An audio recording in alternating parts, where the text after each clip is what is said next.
Ny herin'ny teny mamelona olona maro.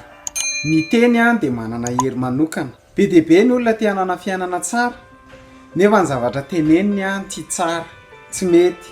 Be dia be ny olona te hahomby, nefa ny zavatra teneniny miantso tsy fahombiazana. Ny herin'ny teny mamelona fiainana.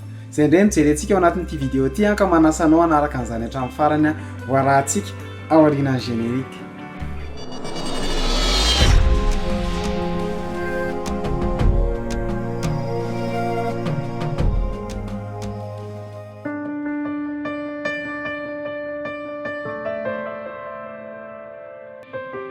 Dia faly miarahaba antsika rehetra tompoko any tonga soa anatin'ity vidéo ity dia manona ny fiadanan'ny tompo amintsika rehetra dia misaotra anao mampandroso fanay naiza misy anao amino aho fa ndray fahasoavana manokana indray isika ao anatin'ity vidéo ity.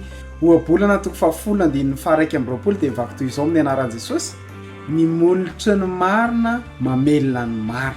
Tsy resaka molotra ny resahan'ny Baiboly eto fa resaka teny. Ary io teny aloako ny vavantsika io na io mamelona na io mamona, na io mamelona anao sy manodidina anao, na io mamona anao sy manodidina anao. Noho izany ny teny dia miantso fahavelomana. Raha te hiantso fahavelomana zany ianao amin'ny ara-bolanao, amin'ny asanao, amin'ny fianaranao, dia teny miantso fahavelomana atao. Teny anankiray fotsiny dia mety mampilamina zavatra be dia be, fa tadio fa teny anankiray ihany koa nefa dia mety ampikorotana zavatra be dia be. Izany hoe ratsorina fehezanteny anankiray mety handrava tokantrano iray manontolo mihitsy. Ny molotry ny marina mamelona ny maro. Rehefa tsy mahalala zany ny olona dia mety hiantso fahafatesana amin'ny fiainana, mety hiantso fahafatesana eo amin'ny vavany. Maty vokatry n'inona? Vokatry ny tsy fahalalana. Satria nahoana? Tenenina daholo izay tonga ao am-bava. Manomboka androany aoka zany tsy aloako ny vavantsika intsony hoe nedala na ledala.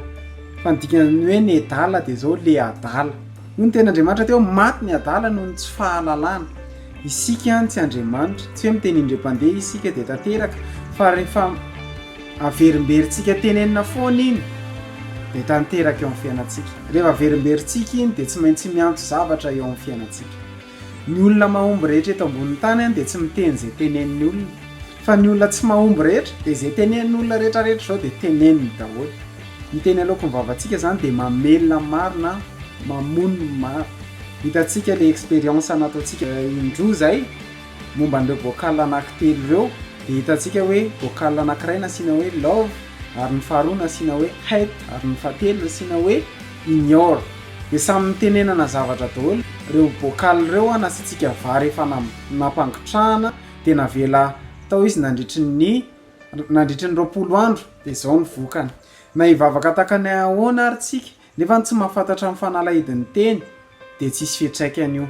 Ny molotry ny marina mamelona ny maro. Raha te hitondra fahavelomana eo amin'ny fiainanao ianao dia mitenena zavatra mitondra fahavelomana. Raha sitraka ao dia avereny zao vavaka izao: amin'ny anaran'i Jesosy Kristy tononoko ny fahavelomana amin'ny asako, tononoko ny fahavelomana amin'ny ara-bolako, amin'ny fandrarahana. Tsy maintsy manona ny vavanao amin'izao fotoana izao. Tononoko ny fahavelomana ao amin'ny tokantranoko, ao anatin'ny asa fanontoko. Izay tianao hisy fahavelomana dia tsy maintsy manona ny vavanao satria misy herin'ny teny. Tenenao amin'izao fotoana izao hoe mandray fahavelomana androany amin'ny anaran'i Jesosy. Amen. Saotra anao nanaraka ny vidéo hatramin'ny farany dia manome fotoananao amin'ny herin'ny an'ito izao indray dia raha nahafinaritra anao ny vidéo dia aza misalasala, milike, micommente, mipartager. Veloma tompoko.